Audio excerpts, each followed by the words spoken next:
Shalom, shalom, beloved. Here we are. It is the 4th day of Sukkot, and we are just ending. Going into the 5th day as the sun is coming down. It's almost down. It's still light out. And you know, there's something about the Feast of Tabernacles. Sukkot is it's the Hebrew word that means booths or tabernacles. Okay, so that if I say Sukkot, it's because I'm saying the Feast of Tabernacles. But let me tell you something. I've been a Christian for many years. I've done ministry for many years. I've served for many years. I have diligently sought the Lord out for many years. My mother actually prayed for me. My father couldn't have any children, and from what my mother has said is that she prayed like Hannah prayed. She was a newly converted Christian from being a Catholic, from Catholicism to Christianity, through Billy Graham and Luis Palau. There was a crusade in her country, and right before coming to USA, she gave her life to the Lord. And so as she's here in this country, she's watching a program, and it's specifically speaking about Hannah. And she was going through it because at that time my father could not have any children. They wanted children, and that really touched her. Hannah's story really touched her. And she asked Adonai for a baby, for a child. And she told me that she remembers herself sitting in front of the television on her knees, begging the Lord to bless her with a child so that her husband can rejoice, so that her husband can be happy. And you know, that's what she has explained to me, that then next thing you know, she finds out that she's pregnant. The Lord remembered her, and she was pregnant with me. A miracle child, a child that was prayed for. So I say that to say she raised me in the ways of the Lord. She blessed me.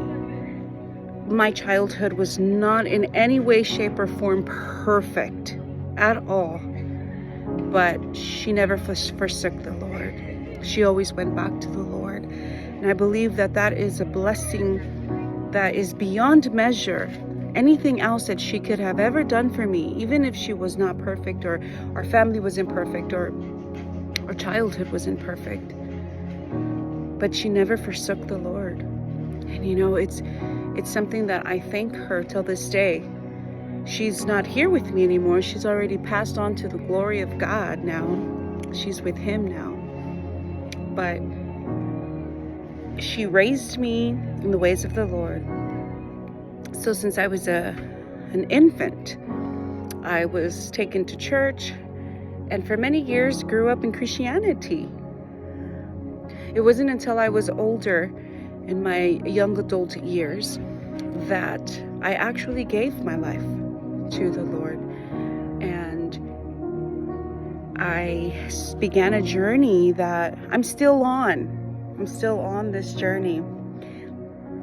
And I wanted to share this with you tonight on this beautiful Tuesday evening, 4th day of Sukkot, enjoying and receiving, listening to what He has to say. You know, meeting Him here in this Sukkot is just beautiful. Here, where only in the obedience of following what he has commanded us in Leviticus. We see it in Leviticus 3. I'll go ahead and put those scriptures down here for you.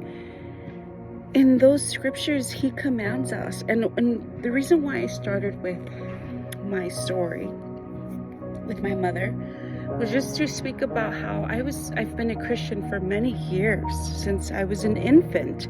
I grew up in the Christian church and have experienced many things. And in my upbringing, the different churches that I attended have all blessed me, because there was different ministers there, and it was for a season for me to learn something and to be trained. I've been trained under prophets.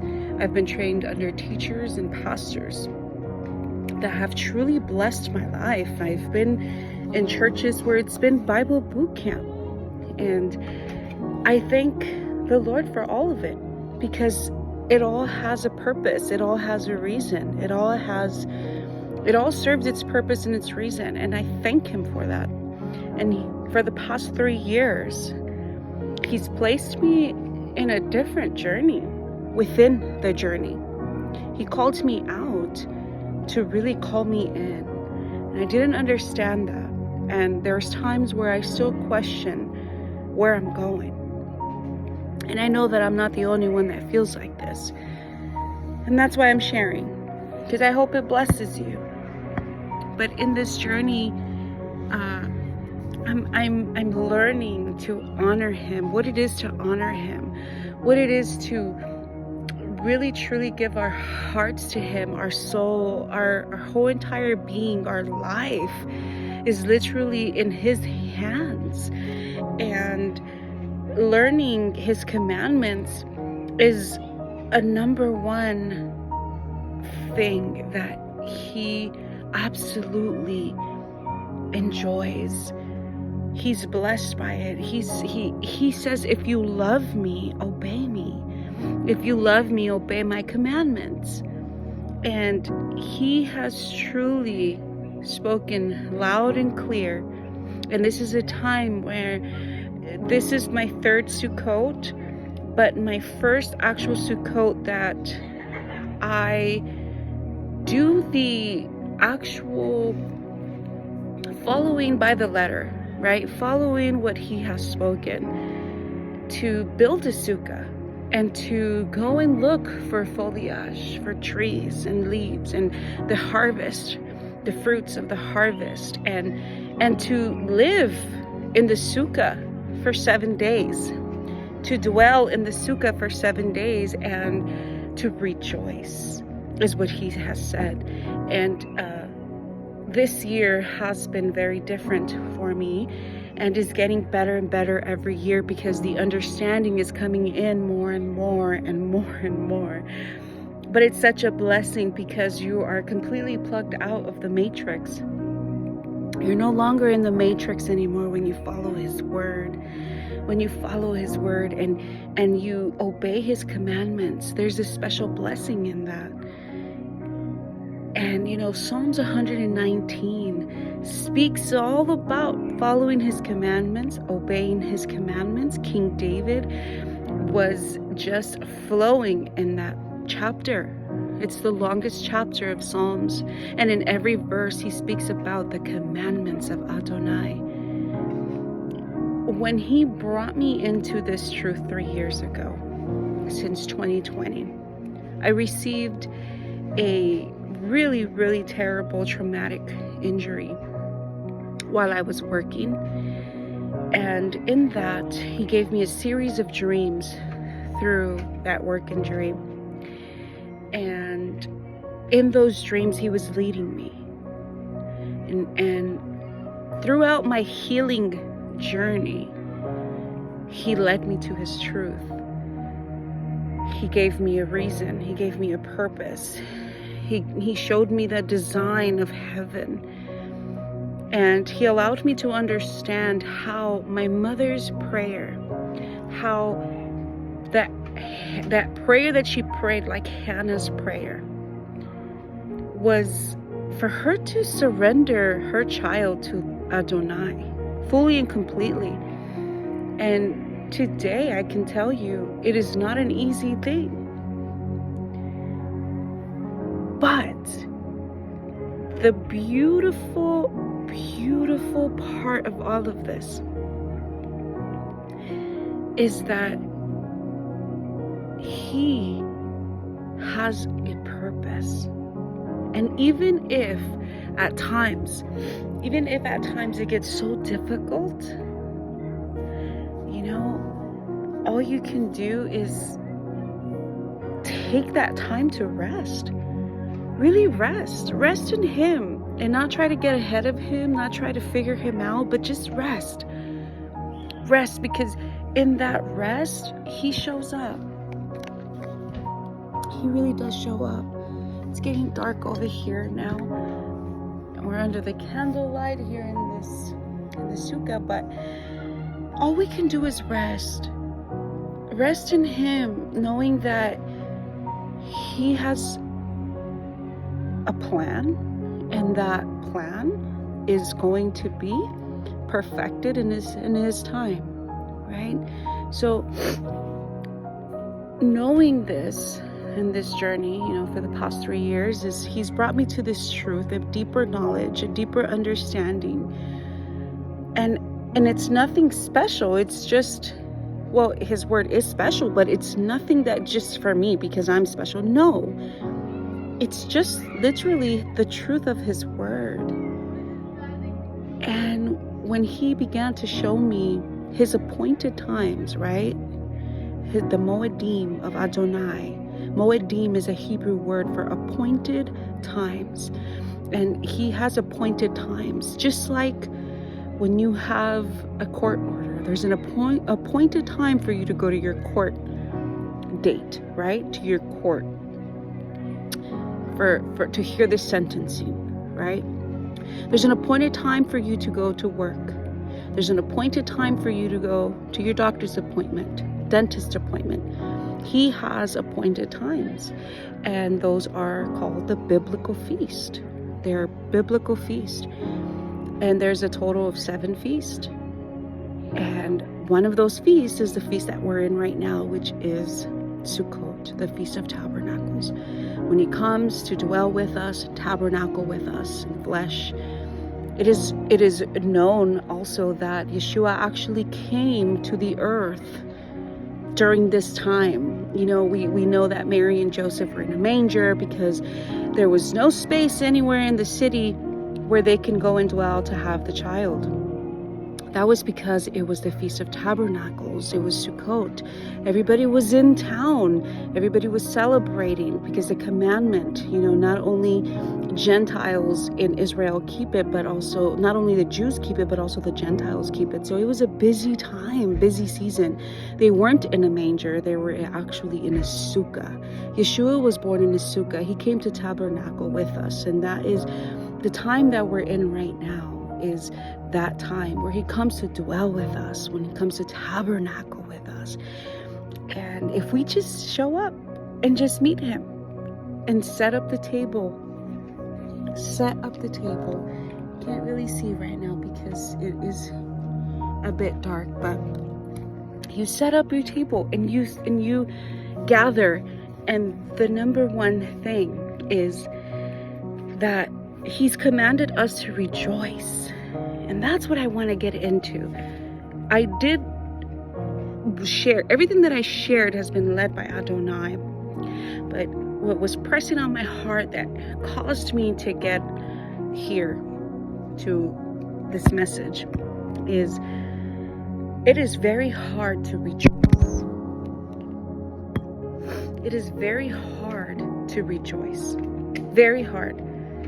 Because of circumstances, because of energy levels, because of whatever, the time of the day, there's various reasons why.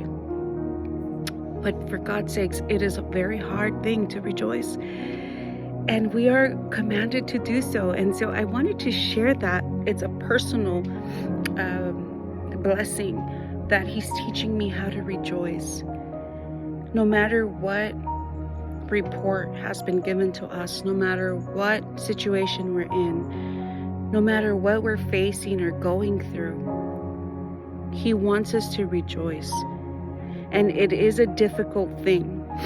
But if we continue to strive every day, knowing that we're on the 7-day feast, where he says you are to rejoice. Rejoice. You know, just come here, me and my children, and we just sit in the sukkah, and we have our breakfast here together, we have our lunch here together, our dinner here together with all our family, and we break bread, and we fellowship. And no matter what it's looking like, I know for those of you who have little children, going to a place far from your home, you have limited space. Guess what's going to happen? The wars between your children, right? How can you rejoice in that? And it is a challenge. It is a challenge. But you know, we are creating memories, and we are not only creating memories, but we are learning to rejoice. Rejoice. And as soon as that moment comes where we're like getting frustrated, or things are just like, okay, this is too much, it's getting out of hand, you're sleeping here, you're sleeping there, everybody stay apart from each other, right? You remember at that moment, like, hey, he's commanded us to rejoice. Now, even if we're here during Sukkot, you know, one thing that he's been placing on my heart, and I've been seeing visions of, is when I'm here sitting in the sukkah. Like, it took us 2 days to get a ceiling on here, and we finally got a ceiling. But the first 2 days, the sun was beaming, and if the sun wasn't beaming, it was really cold because we're up in the mountains, and so it's very, very cold. And you know, what I began to get out of that is we're so comfortable. We don't want it to be too cold. We don't want it to be too hot. We don't want the sun to be beaming on us. Then when the sun hides, then it's too cold, and we're complacent. And we're, oh, if only the sun would come out just a little bit and keep us a little warm, but not too warm. You know, the Israelites had no other choice but to actually dwell and live in their sukkahs. And that's what he's trying to commemorate, to remind us that he was a faithful God. He got them out of Egypt, set them free, but he led them to a place where he found shelter for them. He sheltered them for 40 years. They had no permanent dwelling place. They were in sukkahs. They were built by their hands. They were to dwell, you know, and in the Feast of Tabernacles, Adonai commands Moses of the feast, right? He commands him of the feast, and he tells him in each one of the feasts, he tells him, tell the people of Israel. Tell the people of Israel. Meaning it wasn't just a feast for him to keep, it was a feast for all to keep. And that's why I'm on here, because he's saying, tell the people of Israel to set up booths, to set up sukkahs, to dwell in and to rejoice in. We are to spread the gospel, the living Torah, the living word of Adonai, so that captives may be set free, so that the blind may see, so that the mute may speak, and the deaf may hear, so that the brokenhearted may be comforted and redeemed, right? So no matter what situation you find yourself, rejoice, because he's commanded us to. And this is not just for these 7 days, right? This is like our spiritual walk with him as sons and daughters of the Most High, right, beloved? So, but specifically on these 7 days, there's a special impartation that he is ready to pour when we just obey him and do as he said. And he's going to teach us how to rejoice, how to truly rejoice. You'll realize that you're not rejoicing. You'll realize that you don't know how to rejoice, because we like to rejoice just when things are good, We like to rejoice when we get answered prayers. We like to rejoice when our bank account is full. We like to rejoice, right? Payday. We like to rejoice when we get that dream car. I mean, we rejoice based off circumstances. But he's teaching us in this feast, rejoice no matter what, because I'm commanding you to, because I set you free, and that's sufficient. Because even though you feel unstable, I'm actually your shelter, right? The cloud by day and the fire by night never ceased for the Israelites. They continued to go through the wilderness, and yet the provision never ceased. There was always provision. Their shoes, their sandals never ran out. Beloved, I encourage you, rejoice no matter what it looks like. Be thankful and be grateful for what you have, because his shelter is over you and his provision is over you. And I also invite you to study his word, study his commandments, study his feast. They are commanded feasts for us to meet with him, appointed times of Adonai. There's a special impartation. No matter how many years you've been in Christianity, Catholicism, even a Muslim, so many other different religions. But when you come to the truth of Adonai, you break the system, you break the matrix. And you know, my prayer today is like Hannah's prayer, like my mother prayed for me, that you may be birthed a child of the Most High, to be birthed to give him glory and to serve him wholeheartedly, completely, and transformed by his glory, so that you may be a child of Adonai. That is my prayer, that he may blow from the four corners of the earth to blow upon his children, all you who are here, who get to listen to these words, and even those who don't get to watch this, but that his mighty spirit go through and may listen to Hannah's prayer to give birth to children, sons and daughters of Adonai, that will live for him, that will serve him, and that will follow his commandments, and that will preach his gospel.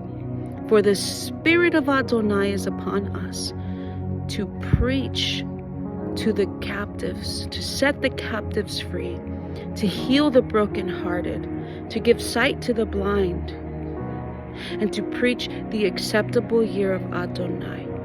Amen. Shalom, beloved.